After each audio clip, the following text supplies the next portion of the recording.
Hello, welcome to FundForum Asia 2017. I'm Sarah Clarke and we're coming to you from the JW Marriott Hotel in Hong Kong. Now I'm joined by Arisa Siong from the Marvelstone Group and the Head of Innovation.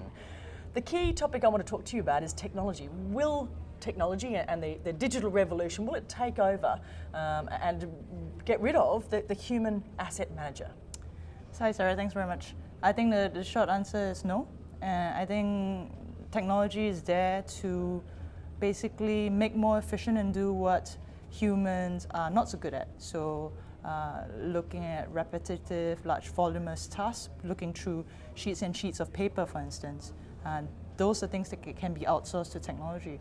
But when you have exceptions, that's when the human intervention, the human value add comes in.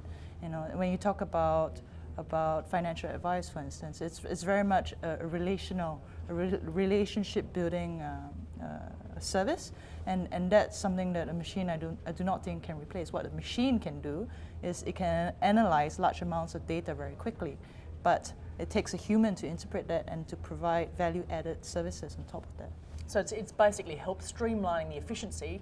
There was a lot of talk in the discussion that you've had at the FundForum, looking at the back room and front room. Mm-hmm. Where does technology play that role? Is it the back room? I think it has a bigger role in the back office and middle office that supports the front office in particular. I think the front office that's typically client-facing will still have a large sort of human element to interact and to facilitate the interaction.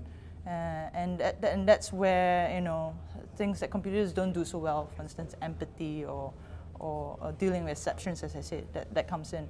Whereas in the back and middle office is very process-driven.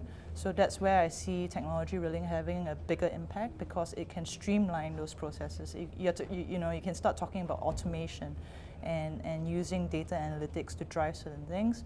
And that's where it happens. That's the middle and the back office. Okay, increasing compliance and the increasing regulation, excuse me, is that where technology can basically help when it comes to compliance? Sure, I think that's certainly the case. You know, technology is a word that's been thrown around a lot, and I think really what it comes down to is just making, as I said during the panel, it's the day-to-day.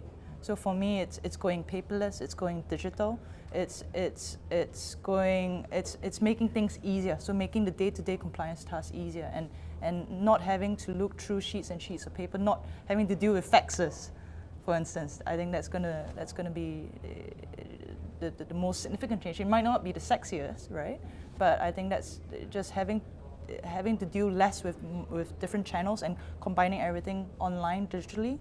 Will make a huge difference. Okay, looking at the issue of privacy, how can you kind of calm or those concerns raised by clients with regards to the issue of privacy when they're dealing with the likes of digital platforms? I think if you look at where society is going, in particular with millennials, millennials privacy is not something they really care about anymore. So, well, you and I still think or still worry about privacy concerns. That's not something the customers of tomorrow are going to be too concerned about. I think they've accepted that personal data and their data is a currency that they pay for free services that they get, and to borrow lingo, they're cool with it. So I don't see privacy as going to be a massive issue going forward. I think it's accepted by the digital natives that's part and parcel of the whole ecosystem going forward. Okay, the regulator yesterday, the regulator from Hong Kong, talked a lot about some of the risks on the cyber front and indicated that she was setting her sights online on the online fund distribution and robo-managers to ensure customers are protected. Is this something you would agree with? And are there risks on those grounds? Were her concerns warranted? I think cybersecurity is always a concern because when things go wrong, they blow up and it becomes very public. So that's something that regulators want to avoid. But I think that the fundamental issue with all of this and with robo-advisories is to ensure that this new way of selling financial products and services is not mis-sold to customers, and transparency really comes into play when you ensure that your customers know exactly what they're buying into. And that really comes down to, again, this relationship and knowing your customer, and then providing appropriate advice on top of that. So I think, yes, it's a valid concern, but I think that's just one element.